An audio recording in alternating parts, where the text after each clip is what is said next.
ရွက်ပြီးမလား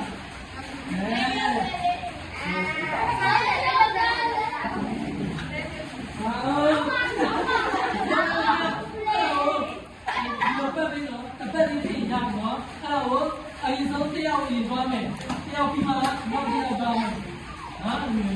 အဲ့တော့စက်ကလေးကိုပြောချင်လို့တော့ကိုခဲပြောင်းတော့ဒီတယောက်တော့ဒါတော့ဟုတ်ပါဘူး